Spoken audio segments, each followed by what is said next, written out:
All right, Lev, we're back. We're back. As it turns out, my viewers and listeners love hearing from Lev Parnas. So much. I mean, I love your viewers, listeners, and all the public out there that with the support they're allowing me to, and you to give me the platform to be able to speak the truth to power. Well, absolutely. And I think it's so important to have people such as yourself on. The news and all of the networks have all kinds of experts on, and I'm not diminishing the insights that the experts uh, provide, but oftentimes they're giving an analysis of something rather than a firsthand account of having been involved with these people.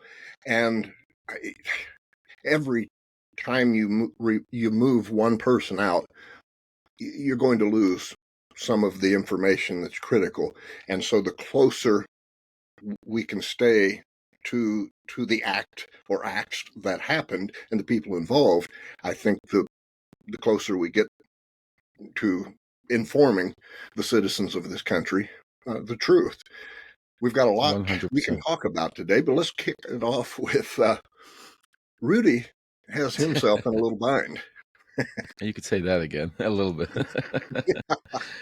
Uh, do you think, and I realize I'm asking you to speculate here because I don't suppose any of us know but Rudy, do you think that was uh, intentional on Rudy's part to so easily give his position away and so he could be served, or was that just a slip up?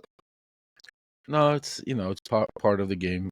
For Rudy, it's trying to get into the media, getting into the limelight. He needs to raise money. That's his only way of being able to pay for whatever legal fees and lifestyle that he currently has, and to stay relevant in the mega world. Because Donald Trump is taking over the news cycle every day now, and it's very difficult to pierce it. So Rudy did whatever he could by literally going on the run and taunting the Arizona prosecutors to come and get him on live, TV. So I mean, he's not stupid. He understood that it's being live streamed and they would know where he was, and so it was just part of the Rudy Giuliani try to manipulate the media type of tour. And with that, let me ask you this question because I think myself and most viewers have a pretty good hunch as to what the case is on this, but I just want to kind of get it confirmed from somebody that's been there. Even on something like the plan that you and Judy Giuliani had been involved with for Trump in Ukraine, even something as targeted and critical as that has the outcome of changing the election or hurting Biden, is the grift always a part of everything in Trump world? Meaning, is it true that no matter what's going on, he's never so single-mindedly focused on one specific outcome that he forgets to grift on it? Well, the grift is the main thing. Okay. That's what it's all about. I mean, staying in power is being able to grift. He understands that he's in such a position that if once he loses power, there's no business that he could possibly do. So his only way of making money is grifting off of the poor people out there that, are cultinized in his cult, that are, trying to support him by not feeding their own families, by depriving themselves from certain things to be able to send them those $5, $10 so he could go ahead and go out there and do the crazy things that he's doing. So it's all about the grift, and you could tell even going back from when we were doing whatever we were doing in Ukraine to what he's doing currently now. I'm still on a lot of the mailer lists. They haven't taken me off. So literally, as he's going to court, as he's leaving court, while he's in court, I'm receiving emails from the Trump campaign talking about the prosecutors, the judge, and Rudy has the same thing because I'm on his emailers and they're all using it. Ted Cruz is using it. All of them, they're using these mailers to send out to grift, literally raise money off of these things that are happening, these criminal things that usually society wants to hide. People who try to hide these things running for public office, instead they are glorifying it and using it to raise more money. And that's the scary part because that's what politicization is, and they're using that to try to literally not only divide but put people up in arms, because people are getting up to such a point where, there's you hear all of these chatters and little conversations. Well, if this doesn't happen, we're I'm ready to grab my gun, grab my arms, and go. So, I mean, that's the dangerous part with all the rhetoric, and Sure. so and the grift is pushing it more and more towards that. You know, you mentioned something. You're still on a lot of the mailers and maybe the texts that go out, and I am as well. A lot of listeners or viewers of the Jack Hopkins Show podcast may or may not know this, but I'm a former Republican. I actually voted for Donald Trump in 2016. So Oh wow, I didn't know that, Jack. Yeah. Yes, I'm still on many of those, and the reason I bring that up, other than just to let people know about my past, is when I read those emails, sometimes I'll take a moment and just say, okay, what are they saying now? And those grift emails that they send out, if it weren't for the fact, Lev, that those emails work and people send money, it would be laughable, because when you read down through, you're like, how could any intelligent human being read this and take it seriously? I mean, it's something out of the back of a magazine. Like, remember when we were kids, you could order the sea monkeys, Yeah. Well, think about that. That's a great example you're just giving. Just think about it. You would look at those things back in the day in the back of the magazine and think, why would somebody use this or that? Who would ever pay money or buy or do this? But there's a market for it. There's a market. Absolutely. There's a market for every craziness and sickness out there. And unfortunately, Donald Trump pierced into this mega cult market, where by sending these messages, what he's basically just doing is keep pushing them and reminding them where to send the money. It's Absolutely. like with every message, it's like another reminder to these, because these people are so up in arms. They're so all day there, and each email they get, it gets them even more riled up, and it wants them more to get involved, and it's part of the method. I mean, I remember back in 2016 when he was running, and I was close back to the campaign there when Brad Pascal and the old guys were around. That was their strategic point about mass marketing and hitting certain markets and piercing those markets and then maintaining them. And that's your mega cult that was Yes. assembled in 2016 and has grown up until now, and we're in 2024 and within the past 8 years. You are so spot on with that. There's a rather famous ad copywriter. His name is Dan Kennedy. And I remember reading something of his many years ago. And he tells the story about he was writing this ad copy for a golf driving club, right? And this driver was going to be like a $3,900 driver. And he had a buddy who was reading the ad copy that, to sell it, that he was writing. His buddy looked at him and said, $3,900? I would never give that much money for a driver. And Dan Kennedy looked at him and said, but you're not my customer. Exactly. My customer will pay $3,900. Exactly. So he knew his market. He knew who he was writing to, and that a significant percentage of them would gladly trade their money. So I think it's safe to say then, the way they craft their messages tells us quite a little bit about the psychological makeup of the people who... Absolutely. I mean, just think about it, Jack, and you get the messages. Each message starts off as a personalized message towards that person. Yes. So right away, they're hitting on the low educated psyche or the ambition of a person that thinks, oh my God, he noticed me. He singled me. Somehow I got noticed, because they say, oh, you've been giving so much. You've been helping on. We've noticed you're it. You're on a special list now. You're the top 100 in your area. We need people like you. And it drives the people that are already cultized and want to go out there and scream their head off supporting Donald Trump. Now it's giving them ways that they could help. and the biggest way is send money.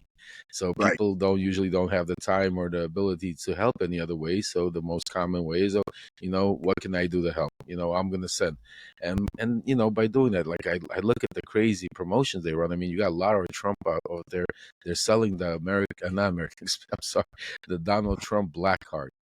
I Yes. have no idea why somebody would want it, but it's a limited time black card. It's all stainless steel or metal. She's out promoting it, and like, what does this do? It's a piece of metal that you're gonna put that has Donald Trump's name on it. Like, it doesn't, and they're selling them for like, I think, $100 or something like that. And and so it's crazy to see the way they're just monetizing the criminal activity. So basically, he's going out there being a criminal, and then they're monetizing on the popularity of his criminal activities that he's doing. It's incredible to see what's going on. I don't think we've ever seen something like this, and I hope I we never will. I mean, right. it's just amazing to see.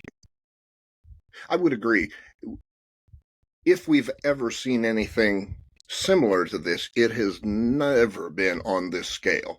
Never. Oh no. And I like it. You talked about or I guess we were talking about the psychology of the people they send those mailers to and they send those emails to.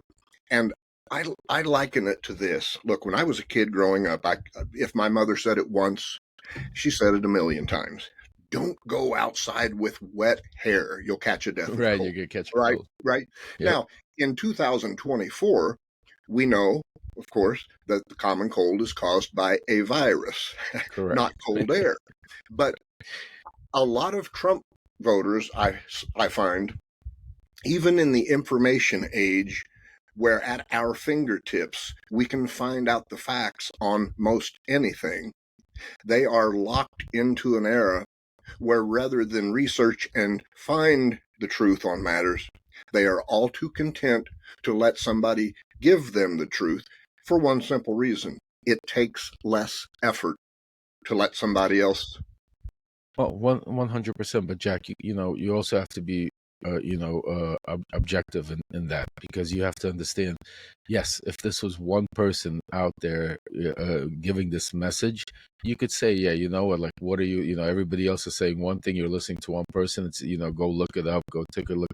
But it's very difficult when you have when you grow up in a country that you're supposed to value and look up to your congressmen, your senators, your officials. I'm not even going to the extent of the White House, the president of the Sure, United States. sure, I'm talking about all of the, and you have the media. Also, don't forget, we're taught not.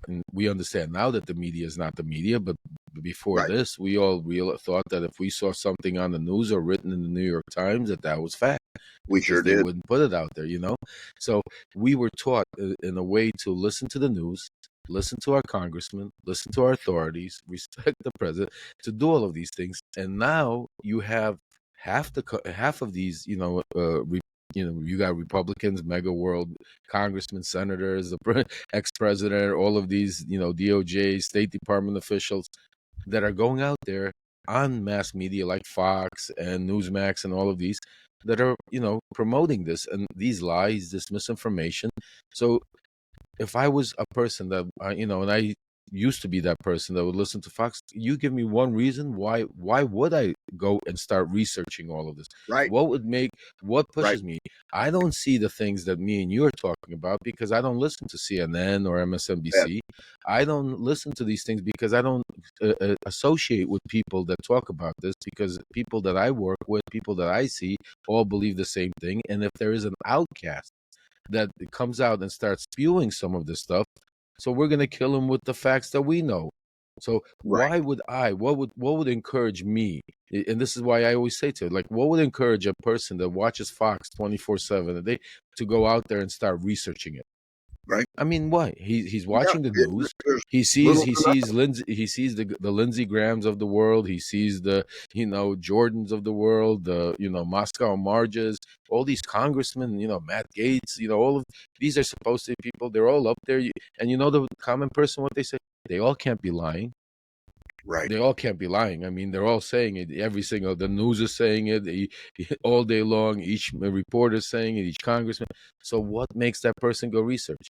So right, that's why. So the push is so difficult, that's being pushed upon, that's never been done before. What Trump has done by incorporating the help of the Fox News, the right-wing media, the congressmen and senators that are, and the people in the DOJ and the State Department and all over, prominent celebrities, prominent attorneys that are out there spewing this stuff. You have to understand. So it's not just that it's one guy out there and we're saying like, yeah, you have to be pretty dumb to just listen to it. No, Jack, it's right. much. It's I'm Oh, realizing I agree. it is so bad because a regular person that does not watch TV, that listens and does research, and it's impossible for him to realize the truth. It's impossible. I agree wholeheartedly. And let me give you, within the last 48 hours, a great example of that. I live in a very small community, and it's a community in which the voters that actually voted in 2020, 78% of them voted for Donald Trump. So essentially 8 of every 10 voters voted for Donald Trump. Yep. Trump rich area, rural area. Now, Yep. contractors have last couple of years, 2 or 3 years, have been very hard to pin down. They're overworked. There's too few of them. It can take 2 or 3 years to get somebody to come look at an electrical issue. So we finally got an electrician over here a couple of days ago. We need some things rewired. And I know the guy. I've known the guy at least 35, 40 years. And we're talking. And at some point, the economy comes up and he says, well, he said, I guess Biden the other day forgave another $7 billion of student aid, and then he grumbled about that. Now, I'm in a position at that moment, I need to get these things rewired, Right. right? Right. Because if I unload on what I'm really thinking, he may leave, and it's another 2 or 3 years. So Right. I just changed the subject, walked in the other room, and talked to my wife. But I realize, or I should say, I try to remind myself of this. People like you and I are relatively rare, in the sense not many people at this age in their life change midstream. Yeah. It's so difficult. And look, I know you and I have different reasons why we changed our position. And I also know that you catch heat all the time. Well, the only reason you changed positions is because you got a blah, blah, blah, blah. Look, let's just assume that was true. That didn't mean that you had to go out on the campaign trail and start speaking out against Trump. And you have. And I don't think most people know. I mean, they hear about it, but I don't think most people fully have an understanding of the risks that come when you put yourself out there like that. Absolutely, Jack. I mean, not only most people don't understand the risks and the risks that I still go through and the stuff that I deal with continuously. I mean, just to give you a perfect example, I mean, literally within not even 24 hours after I testified in front of Congress in the impeachment of Joe Biden, all of a sudden I get an audit on my probation, and now all of a sudden I can't travel everywhere where I want to. I have to submit certain paperwork. Just the simple little things like that to try to, that everything is so politicized. And the other thing you have to understand that we just spoke about, this is a perfect example when people talk about, oh, you wouldn't have changed if you didn't get arrested. Oh, you wouldn't have changed if you didn't get sued. Oh, you wouldn't have changed if you didn't get caught. Or you probably, because how can you change if you're in that cult environment unless something extreme happens to you for you to Right, realize or snap out of it? See, right, the problem is not what's it called. Everybody goes through some sort of that, shock. But the thing is, making that change, because people don't understand. It's not just thinking differently or talking differently or saying, okay, well, I like Trump today, I don't like Trump tomorrow. No, you have to change your whole way of life. People that you associate with, people that you hang out with, people that you talk to. You can't talk to the same people that you've talked to your past life, because the world doesn't work that way. I'll give you an example. My own accountant. I go to my accountant, and he knows who I am. He knows my situation with Trump. And about 3 days ago, I spent about an hour and a half arguing with him because he was trying to explain to me who Donald Trump was. He's never met the guy. He's Right. never spoken to him. And he was trying to explain to me until his own wife had to come in and say, hey, stop, Jack. What are you doing? Right. Lev knows the guy. He's not arguing. And I'm sitting here telling you, I'm not arguing with you about policy. I'm giving you an opportunity to ask me any question you want about what you really want to know about Donald Trump from somebody that knows him. I'll give you the truth. What he did good, what he did bad, what I like, what I don't like. Go ahead. And he couldn't. He couldn't. This is my own account. All he wanted to do was explain to me how good Donald Trump was for us, how bad Joe Biden was, and nothing else. Right. Nothing else. So, I mean, it's such a divided country we live in right now. I mean, I could give you examples going. I mean, yesterday we walked into a store and it was somebody recognized me and said, "Oh, that's Lev Parnas." But the funny part is a lot of people don't even know my whole story. He recognized me and thought I was still Trump's guy and Giuliani was still my guy. And they ran up to me and saying, "This is Trump's guy. This is Trump's guy." I looked at the guy and said, what planet are you on? Like, Yeah. so it's like we live in a crazy world right now, Jack. We do, and it's no longer, or at least my experience of it has been, it's no longer just adult to adult. For example, my 15-year-old son, and we've had to have a lot of talks about how to handle it because of this. A couple of nights ago, he and another buddy went to stay all night at another buddy's house, and that evening they are all at the dinner table, and the uncle, I think, was joining them. And at some point he said, now this is a question he asked 15-year-old boys that don't even have their driver's license yet. He said, I've got to ask. And I think maybe he had had a beer or two, possibly.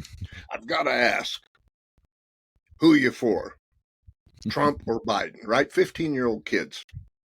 Now, one thing that I've taught him to do is to ask this question anytime he's asked anything on politics by somebody that's clearly MAGA and wants to engage, is to politely say, I'll be happy to have a debate with you if you can answer these two questions. And just two. Who is the current Secretary of State and the Secretary of Defense? And of the 4 times he has asked that question, all but one of them could not answer either question, and one person was able to successfully answer the name of one of them. So what I'm teaching him is these are people who are following this ideology of a man who don't even have a basic understanding of our government and the people who are in our government and in key positions. So I think he's getting a much better understanding that these people are not informed. They don't know how things work. They don't care about how things work.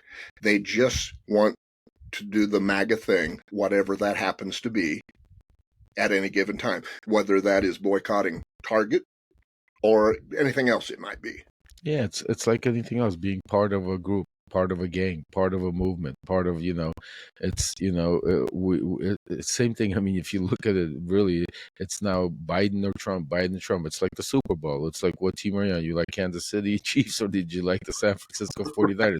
It's ridiculous. Like, I mean, what we're talking, but that's the energy that you have. You're getting people that are supporting Donald Trump that have no idea what he's about, have no idea the mayhem. They are just listening to one-liners and are being manipulated by the media.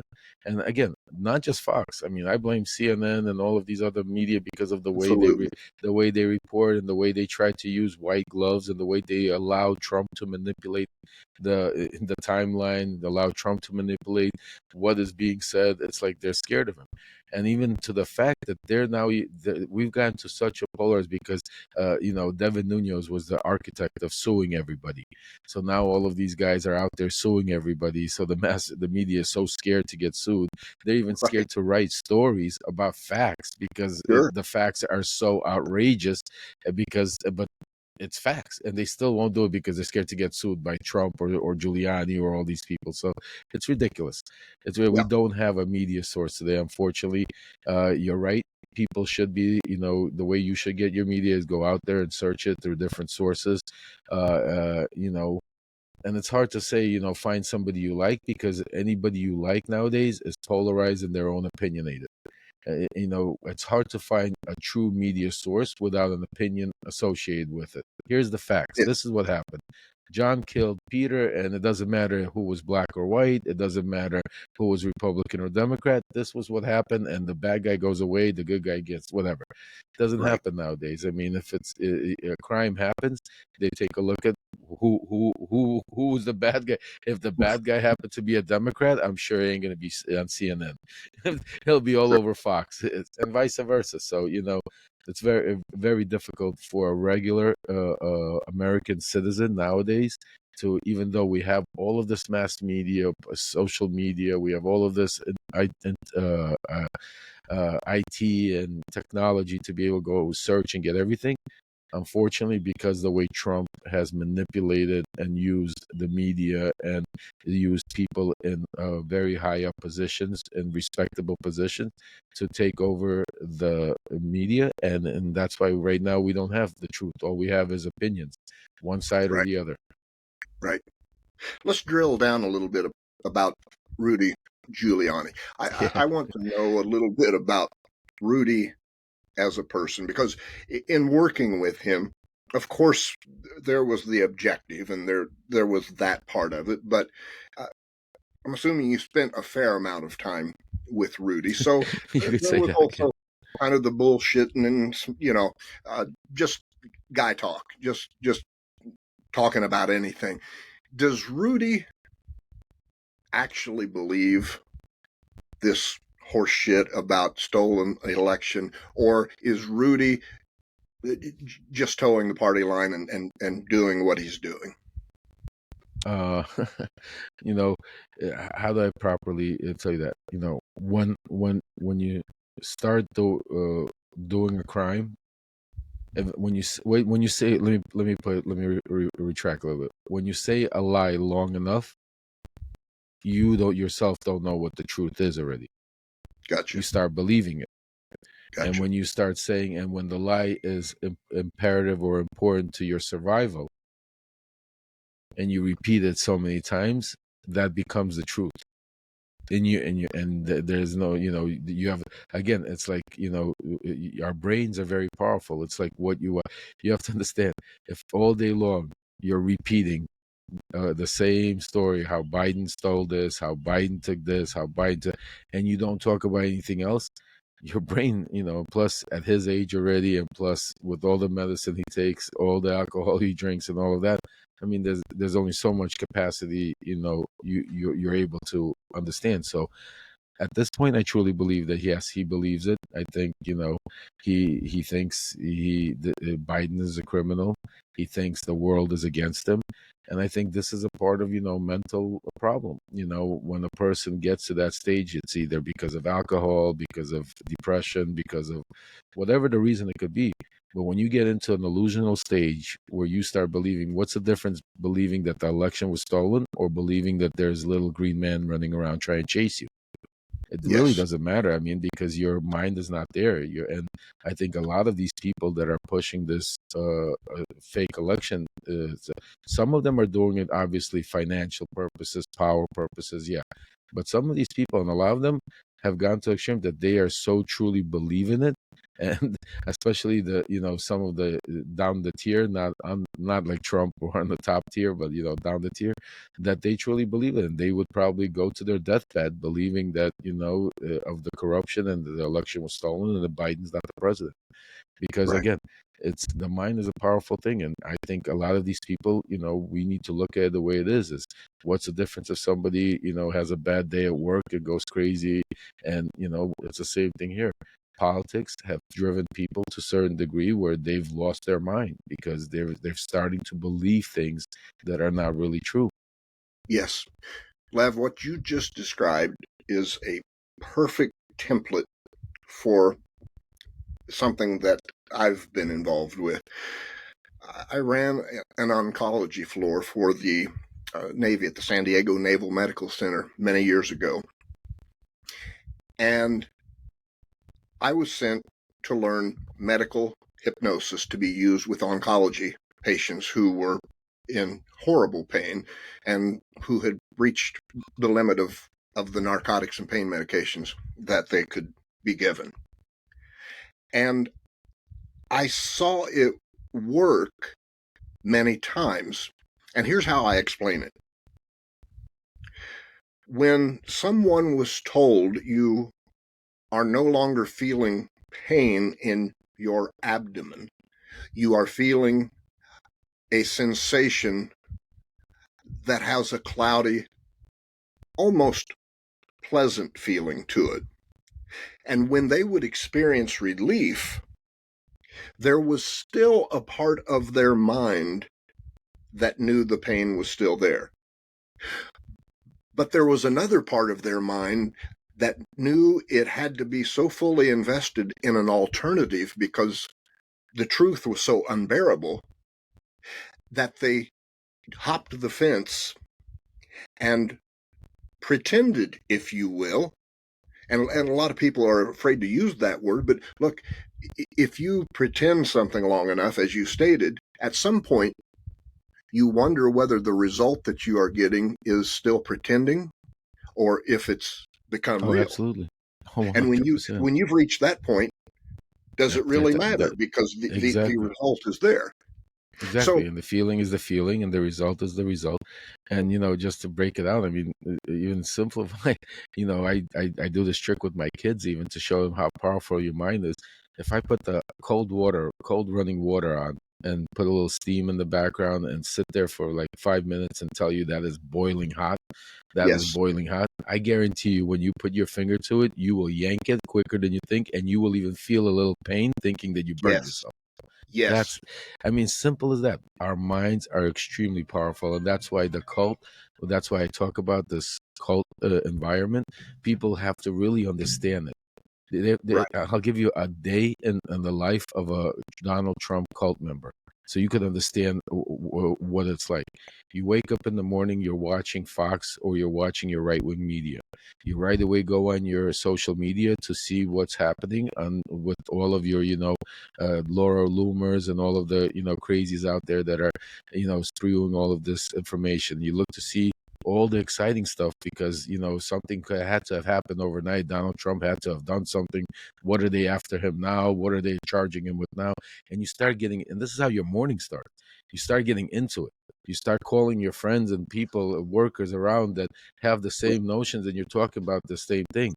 And then sometime during the day, you're going to bump into somebody that's going to disagree with you. And you're going to put out all your rage and everything you've known and listened to the whole day, and you're going to give it to them. And then after you're done with that person, you're going to talk about that argument you had with that guy and how stupid he is, how he can't understand how Biden is the worst of the worst and the deep state's taking us over. And you're going to go home and you're going to talk about that with your wife and kids all night. And then you're going to yes, sit down and watch Fox News and watch Sean Hannity, Laura Ingraham. And that's a yes, typical day. So you tell me where in that day that person had that mind of any of those people has a chance to even get any other information to be able to reflect. And that right, happens repetition day in, day out, day in, day out, plus the emails, plus the text messages, and that goes on and on. And eventually you don't know you don't know the other side. It's like if you've never eaten steak or sushi, you do not know how it feels. It's like I always joke with my kosher friends, they've never eaten lobster or shrimp. I'm like, they're like, I don't know how that is. I mean, I've never eaten it. So how can you? Same thing here. If you don't know any other information and the only information you're getting, that's how you're going to live. And that's what they believe.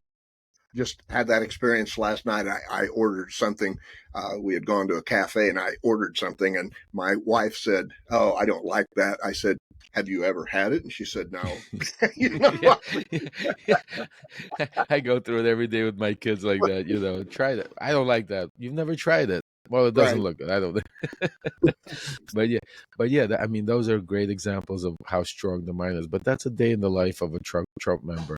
You know, to be in that, and you're all day looking for a confrontation to be able to get out all of this information that you're getting through the day that the right wing media is pushing at you. Yes. And let me contrast that for you. As I've stated, or 8 out of 10 people in the county that I live in voted for Donald Trump in 2020 of the people that voted. I'm on the other side of that. I literally have two good friends, two in the community that I can talk with, that I can go have coffee with, who are anti-Trump. Two. You think my wife and I get invited to parties or events? We do not. Oh, yeah, Um, life's different. we are the outcast. So unlike the person who is constantly having their message reinforced, I live in a place where the ideology and the structural belief system that I have is under constant attack. And I will say this: I think it's a lifesaver in many ways. If I didn't have the interaction daily with hundreds of people on social media who were of like mind, I have to guess it would be much more difficult for me psychologically, Oh, because absolutely. I have found my people in cyberspace. Oh, And thank so God I'm for able, that. Yeah. yeah, so the thing is, uh, so No, many I of mean these people, what you're saying is so on point, Jack, because a lot of people don't understand what it's like living in that type of a scenario. They right, think, "Oh yeah, you can live," but you're scared. You can't call the local sheriff because the right, local sheriff is a Trumper. The local, school board, everything, everybody there is around you is local, and you're scared to be you. And if you do speak out, then you become an outcast. Then people right, start pointing fingers. And if you have kids, then you have to worry your kids have to go to school because the kids of these parents, trickles down.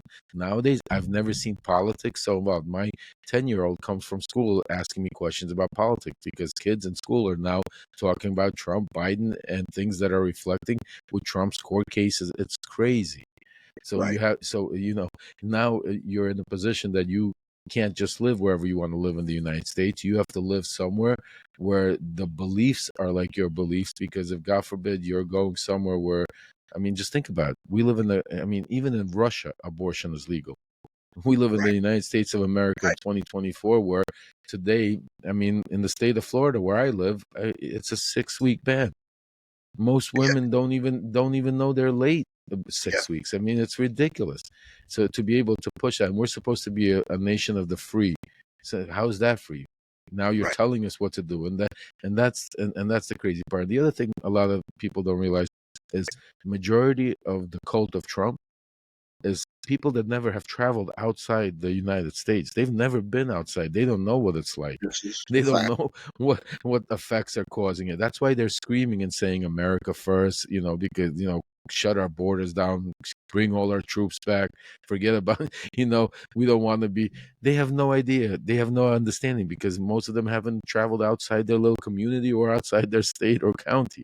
So Yes, it's and when you don't have that experience to go out there and see the difference, you don't know.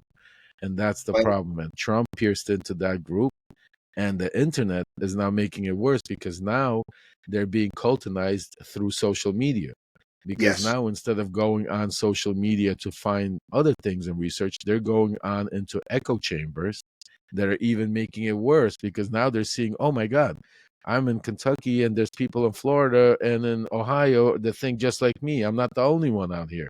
We're all like that. And they think because they're absolutely. in this echo chamber, this is how everybody thinks. Which leads me to this question, Lev. I want your insight on this. Do you think this pivotal moment that we have, where we have arrived, do you think it would have been possible in the absence of social media? Oh, absolutely not. I Right. think I think social media and technology is not only the greatest thing that's happened, but it's also the biggest downfall of us, because I I think it's agree. happened so quickly, too quickly, where we were not, nobody was prepared for it. I mean, as parents, we weren't prepared with our kids, how to even to oversee it. Our kids overtook social media and technology quicker than we did, and that's how can you oversee and parent something where they know more than you do. So with the speed and technology that it transpired, and same thing happened with criminals and authority. I mean, criminals had Right. took the technology a lot quicker and used it. By the time the good guys catch up to it and figure out how to catch it, just think about all the damage is done. And that's a perfect example of 2016, 2000. You know what was going on with the Russian corruption trying to interfere in our election. And that's one of the things I worry about now, you know, with this new AI business coming out there, where you can't tell voices apart, you can't tell videos apart. The number one thing, again, with the cult environment, with the pushing of the fake narrative, once you Yes. see something, it's a lot easier to see it. It takes 10, 20 times harder to unsee it or forget it. So if you Yes. put out an AI video, I'm just saying to you, of Joe Biden saying something crazy and have 200 million people see it, even though 15 minutes later you could say it's fake, the damage is done. And that's why technology, social media, and also it's allowing these people to go into these communities where people were maybe didn't have a voice. And again, I'm not saying that you shouldn't have a voice, but people that are out there spewing racism or diversity and stuff, you know, I don't believe these people should have a voice on that, you know. And these are the people that were the quiet ones because they were out there. And now social media and now technology has allowed them to sit in their little cabin and God knows where to be able to now spread the word out to millions and millions of people, and lies and disinformation, and it's become very difficult to control.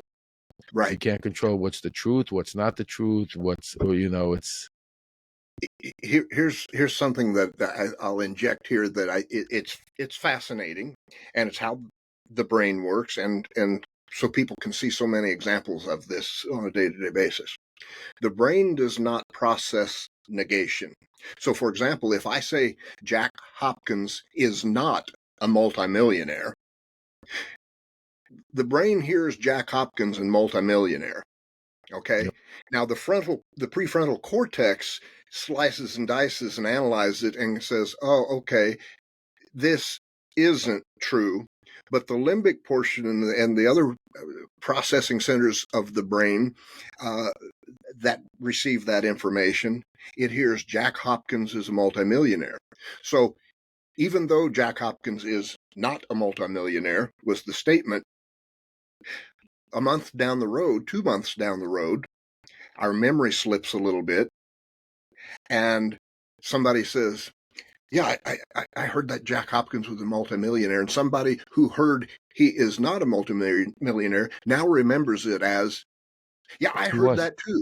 Yep, absolutely. So they use that in every interview they do, except they don't use it necessarily in a positive way. Most of the time, they will use it to cast doubt or to darken an individual simply because they know the human brain remembers negativity much more vividly than it does positively. So you mentioned about somebody could be in a little cabin just about anywhere and doing their thing. There is allegedly, this happened, I suppose, in the last 3 to 4 days. There is a cyber terrorist who has been commissioned to target me. Uh, this Wow. this this came about uh, because I was uh, retweeting uh, the post of an individual on Twitter, who I will continue to retweet posts from them, who is being sued by General Mike Flynn. And it seems as though people who retweet this guy's stuff, they get swarmed. Well, to say I've been swarmed is an understatement. Uh, this I isn't think I know something the that guy. I think I know the guy you're talking about. yeah, I think, Yeah. he's a good guy. Now, this is not something that happens by accident. This is not something that people get together a couple of weeks ago and decide to do. This is something that's been in place for months, if not years. These digital warriors, if you will. What does that tell us? And I guess we both know the answer, but for our listeners, what does it tell us about what to expect in the coming months and this election? That there are Well, people from around the world commissioned to destroy the the you gotta message of understand, in Russia, in 2015-16, they built, it's almost like a city of literally IT guys and hackers and out there that are literally, and I can't imagine to what extent it's extended to now in 2024, that are out there literally attacking our social medias all over the world, but particularly in the United States, because the one thing for countries, especially like Russia and these hackers, this election is more important than ever before, because never before have the criminals and the oligarchs and the, you know, um, authoritarians out there had an opportunity to have their guy as the president of the United States. So right. you have to understand, this is such a crucial time. I mean, this is like, so yes, I mean, I am very worried, about all the ways that these shady characters, shady countries are going to use technology, social media especially. I mean, I see it every day. I watch these people out there like the Jason Hinkles out there, Jackson Hinkles, whatever his name is, that have millions of followers, that all they do is go out there, spew lies and, controversy to anything that the truth. They'll just come and bring the lie, and people want to hear it. And they Right. pierced in that market, and Trump gave that market a huge voice. That Right. everything is contra. I mean, it doesn't matter if you say it's black; they'll say it's white. It doesn't matter. It doesn't matter. It doesn't matter if you could show them video. It doesn't matter. You show them a picture. The picture's been audited. The video has been audited.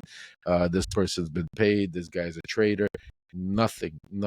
You could tell them that will be, and that's what you're dealing with right now. That's why it's extremely scary.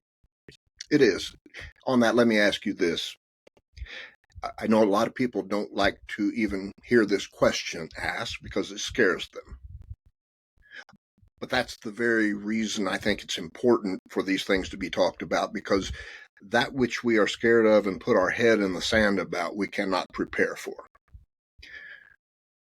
What's your feeling on the possibility? And I'm in no way, shape, or form. Let me clarify. I'm no way, shape, or form saying I think this is going to happen or I'm predicting this is going to happen. But just as a possibility, what are the odds that the leadership of MAGA throw a surprise at us and say, you know what? We're not even going to try and use the election to seize power. We're just going to seize power. We're going to use force. Now, maybe that comes post-election. Maybe that comes prior to the election. Am I way off base when I say these are things that come to mind as very unexpected things they could do, like January 6th, where they catch us off guard, but on a much, much larger and violent scale? What do you Yeah, think about that? well, you know what? Is there a fear of that? Absolutely. I mean, after what happened January 6th, and not only that, but watching what continuously happens, and hearing Trump saying he's going to go pardon all of the January 6ers, and with all of that rhetoric, giving people again that feeling of, yes, we're going to be invincible. He'll protect us if we go out there and do this.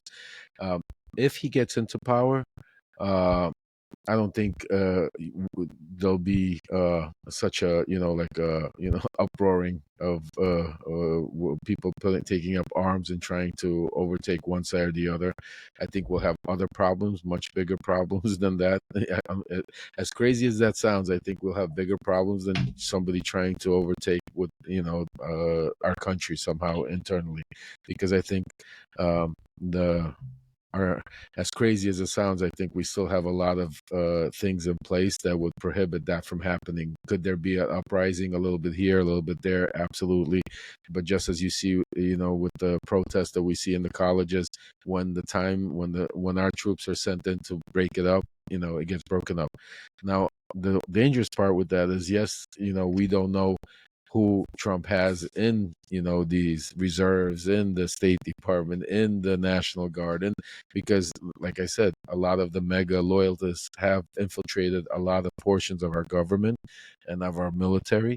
So in any coup and in any uprising, that's the biggest scare, is, having any of the people that control military or reserves or National Guard or stuff like that to be on the wrong side. So with that said, I think there's a much scarier chance once Trump loses, because I think Trump is already, just like he did in 2020, and he started back in 2019 by coming out and saying that the only way Biden can win this election if it's stolen. And Right. he's continued. And I think once he loses, and I really truly believe he's going to lose, and once he loses, I think at that point, that's when we might have the scariest part, because at that point, there a lot of people, not so much Trump himself. Yeah, his life is on the line, but a lot of people are so invested on such Right. low levels in their local communities, and that have gone to such an extent that it's like all in, do or die, Sure. that they won't have nowhere to go. They won't have nothing to fall back on. They won't be able to just live with themselves the next day. How do you wake up the next morning and say, okay, this never happened, Donald Trump never existed, now we go Right. back to life as normal? It doesn't happen that way. People are going to be, and again, like I said, I feel that majority of people that are cultinized, it's some sort of a mental issue, because it's your mind is not working properly, because you're not rationalizing the way you're thinking. Not that I don't want to let them believe you have the right to believe what you want, but when you're under that constant pressure and constant information deprivation, it's like sleep deprivation. It's the same thing. If we information deprivation, all of these will cause you to act erratical and act not proper. So Right. because of their actions right now, it's scary to think, because a lot of these people are going to wake up after November 6th or 7th, after the election's over, and they have nothing to do, because right now all this is all around. They've been fighting for 8 years, Donald Trump. They wake up, they go on Twitter, they do this. What happens when it's all over? Right. Where are their lives? They won't be able to go out there and spew anti-Semitic stuff and racist stuff and all the stuff that they're doing now, that is being promoted and being pushed, where they're even monetizing it. That's the crazy part. They're going out spewing all this stuff and monetizing it. That's going to stop eventually, and that's the scary part, because all of these people are going to wake up and they won't have, and I know that because I went through it when I went through the change. When I woke up that one day Yeah. and said, I'm cutting all of this off, it's like, your whole world starts. And it's one thing when you're 18, 19, where you're starting over, but when you're 50 or 60 or 40 or 30, and you got to start all over, new friends, new this, you can't, you're now embarrassed to go out, because you've been out there screaming all of this craziness, and now you're realizing you were a nut for 4 years, or you Right. insulted all of your neighbors, or you pissed off all of the people in school, or you know I mean, life then becomes difficult. And that's what I worry about, where I think we will see lots of different kinds of acts of lone wolves, and shootings, and all kinds of, because people are going to lose it, just like we saw what happened with COVID. This is the same type of thing. It's a ticking time bomb. You have all of these people gearing up. You could see just on a small effect what happens after, like, a big Super Bowl or a Stanley Cup ring. The people destroy the streets, riot out of happiness and out of Yeah. sadness. Yes. That's Yes. just so. Same thing here, but the stakes are a lot higher. people are now, are going to such an extent where, they're putting everything on it. Their livelihoods are riding on it. People, everything. And I think we're going to be in for a messed up period of time in our country after the elections, because, like they say, it has to get worse before it gets better. And it's going to get a little worse before it starts getting better, because we're in it's like that volcano that's about to erupt, and the elections is when it's going to erupt, and we'll see how the lava flows down and how quickly we could stop it and move on and rebuild. Fascinating. How does Putin handle a Trump loss in 2024? I think even before the Trump loss, I think Putin is going to cause a lot of mayhem, especially in Ukraine. I think the Ukrainian people are in for a very, very, very serious summer, where I think Putin is going to try to do anything in his will possible to distract the American people from Biden and make it worse. And not only in Ukraine, I believe he will finance, wherever he can in the Middle East and anywhere else where he could make Biden look like the bad guy, and regular people are going to suffer. But when Trump loses, I think that's when we will be at a sticking point where America is going to have to stand up, because I think that's when you'll see Russia put on an all-out blitz onto Ukraine, and it will force us and NATO to, stand up and give them the real help and support to fight back and destroy Russia once and for all. And not Russia, let me reframe, because, the Russian people are not at fault. We're talking about the crazies like the Putin and people that are running that, Right. not the majority of the country. Once they could destroy that, brain cell, but I think it's going to get, like I said, a lot worse before it gets better, for not just for us here in the United States, but I think all over the world, and especially in Ukraine with what's going on there. Tell me what a Russia without someone like Putin would be like, in terms of, as you've already stated, we're not talking about the very citizens of Russia. So given that that's the case, let's just say that somehow magically Putin was gone and there was somebody in there that was truly interested in governing for the people. Oh my God. It would be very difficult, because, like I said, a lot of people don't understand that it's a system. It's not just a person. It goes down the line. People. It's like over 100 years, things have been in place, and a lot of people are even used to it. And a lot of people in Russia miss communism, miss Stalin, miss because a lot of people liked not worrying about bills, having no crime, and just Right. paying, and being told what to do and living, some people, I remember my grandmother telling me how great it was. Like, life was good. You had no killings, you had no rape, the streets were clean, you had food. Yes, you couldn't go buy yourself whatever car you want, but you didn't want to, because you didn't know. See, that's the whole thing. A lot of people don't understand. You can't want to buy something or want to get something, want to do something when you don't know. And that's why when in 89 and 90, when the wall came down, that's why Russians were so fascinated with even like blue jeans, like, jeans, Yes. Levi jeans. They were fascinated because they never saw it. They never knew it. So it was like, a new thing. But with that said, if they were ever able to get an opportunity, the people of Russia would flourish just like we do in the United States. Their economy would be tremendous. They have such natural resources. They have so much land and they would be a tremendous, tremendous, and a wonderful place to be able to live and grow. They have such beautiful sites, just like these. It's a huge country. They have so many. I think they have 10 time zones even in the country. So it's a vast.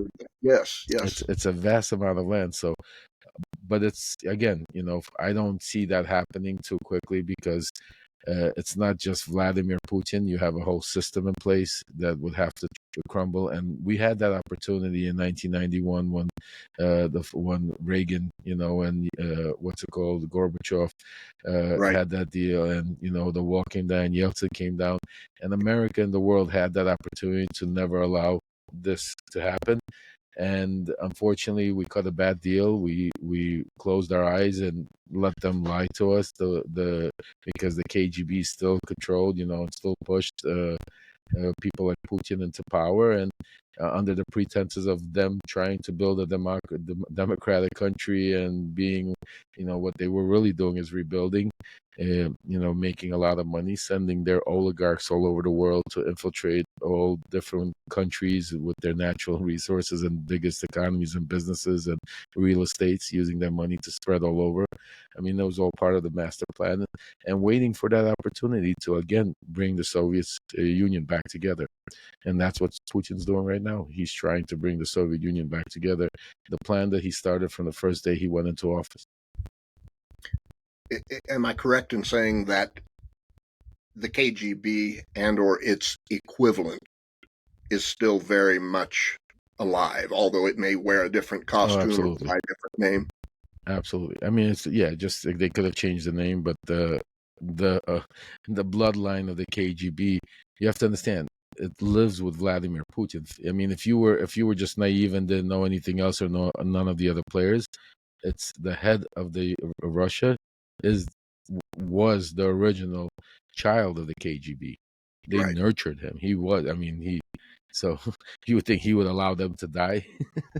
Right. He just called it differently. Now it's called the FSB. Same motive, same out. Same motive, same system, same. Yeah. How does this play out with Giuliani? Does he, at 80 years old, does he start cooperating, or does he fight this to the bloody end? Yeah, he's going down. I mean, if you even take a look, he's been fired now from ABC radio talk show. John Costello. I mean, and I remember him talking about John like he was his best friend, like, and he gave him the opportunity to get him there. And now you see him going on the podcast, Scorched Earth, screaming, at him that. No, you gotta understand. Rudy is done. I mean, he has nothing left. He has nothing to fall back to. There's no benefit whatsoever for him to come clean or tell, because he's burned so many bridges, so much scorched earth, that it's just his only choice and only chance is to keep it going. And at his age, I wouldn't put it past him, thinking that, by the time they try to put me away, I mean, who are they going to put, I mean, sure. He's and again, he believes wholeheartedly that Trump's going to win. And I mean, it's hard to explain to you. You have to be in it to understand it. But when you're in that environment, like you don't think anything else, and it's and they truly believe their own lies, their own nonsense, and that's why they're so strong and so united. That's why when any one of them gets in trouble, they raise money like it's water, like it's water. The money because they're so hard hit. Yeah. So, and I guess that probably being at the core of it, what you're saying is, if Rudy chose to cooperate, he's already burned so many bridges that even financially, there is not a financial life for Rudy after the cooperation, and after he's played his role there.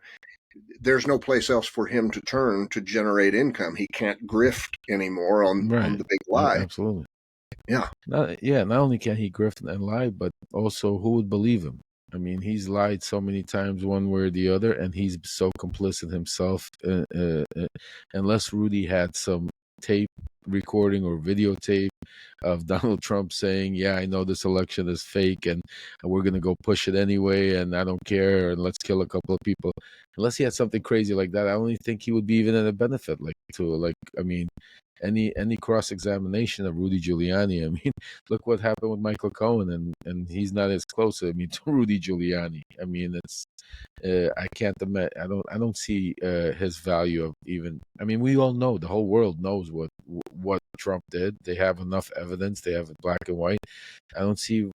Yes, I mean, as people that are out there that are watching like television, for us it's a sensational thing. Like, it's like when Sammy the Bull Gravano turned on John Gotti. It was sensational.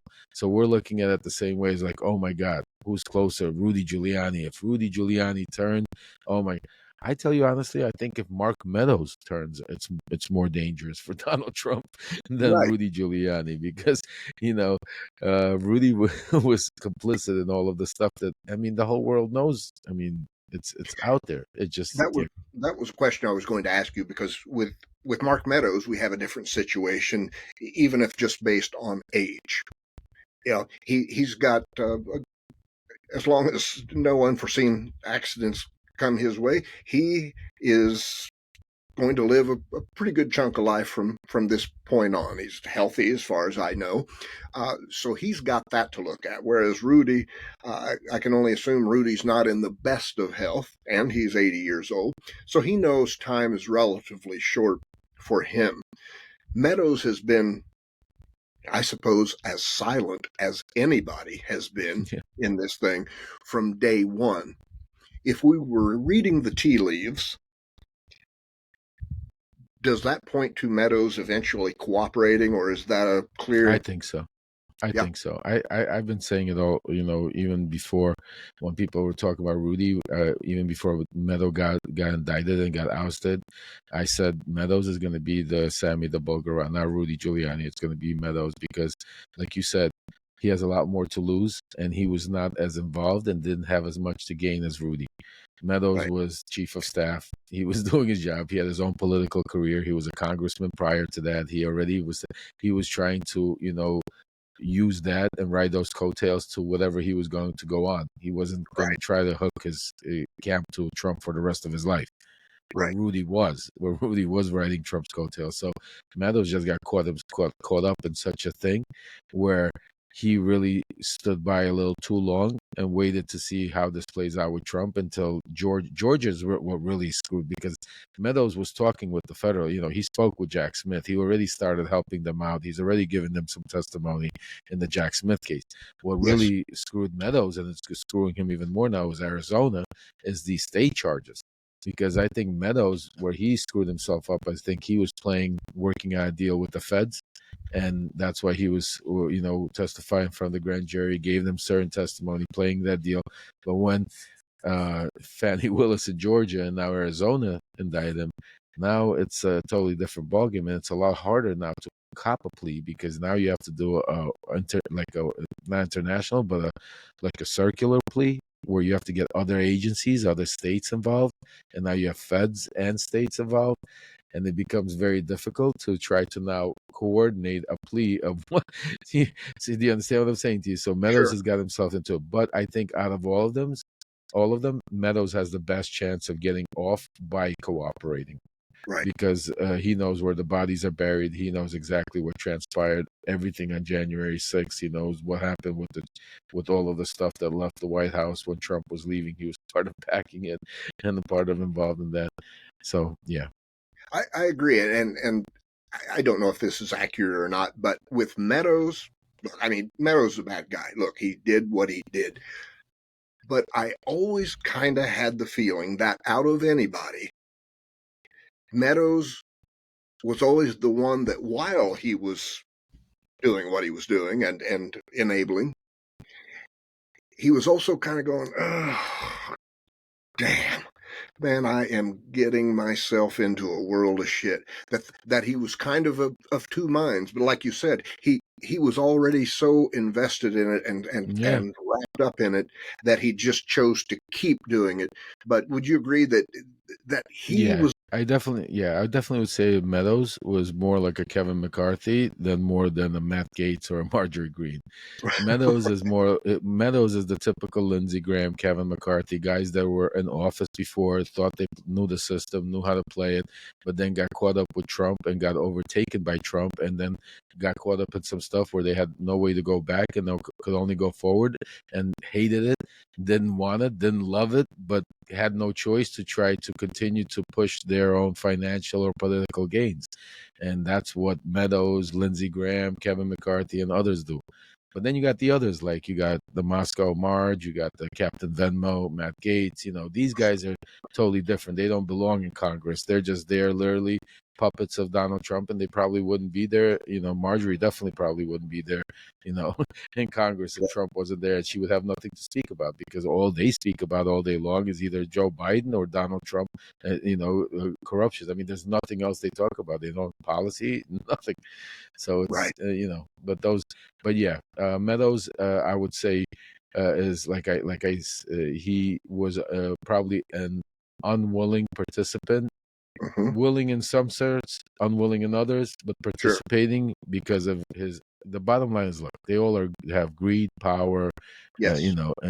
that's what they all want, and that's why they cross the line. Some cross it more than others, but at the end of the day, that's what it's all about. They want the power, they want to retain, they want the money, the finances, the power, and they try to do it, but they think they're smarter than the other guy, and they could get away with it. Yes. And that's why we That was have them always here. my read on Meadows. He seemed incredibly vulnerable because he did want to bask in that glow of Donald Trump. He wanted to be Absolutely. in that limelight, and it's not that he didn't know what the consequences would be, but he decided at some point he was going to make that trade and take that chance.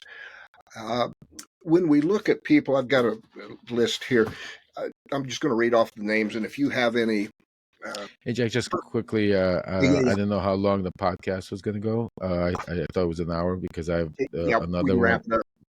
No, I that's just, great. if we could do another one or a part two, Oh, whatever you want. we will. I'm always will you. I'm just saying because I have a 3:15 and it's 3:09. I That's just fine. realized I'm No, just I kind of had you on with the idea that I would just go as long as you wanted to, and if you're at a point where you need to wrap up, we'll wrap it up. And I want you to know, I will be asking you again down the road because absolutely, Jack. you've got Absolutely, I'm there with you. the insight. So let's just And wrap by the this way, up. I'll tell you that there's some things that are about to break, really big things that have to do with like the Biden laptop and stuff like that I'm involved with. That I'll definitely come on and we'll do a nice show. But Beautiful, anyway, beautiful. okay. Before we go, I want to tell everybody again because I've had Lev on a prior episode. As soon as you stop listening, watching this, buy his book, Shadow Democracy. If you like the first episode, if you like this episode, you're going to like the book. And the book, naturally, when you write a book, you go through in a much more organized and linear fashion. So it's going to fill in some holes that we will inadvertently skip over when we're doing the podcast. But at the same time, the podcast episodes are probably going to go in some areas that the book didn't cover. So you listen and Absolutely. watch and read. Lev, I want to Yeah, thank you yeah. for Thank coming you. on, and we'll be back doing a third episode soon. Thank you, Jack. Thank you for having me and keep up the good fight. And I definitely will be out. Thank you. Have All a right. great Bye day. bye, Lev.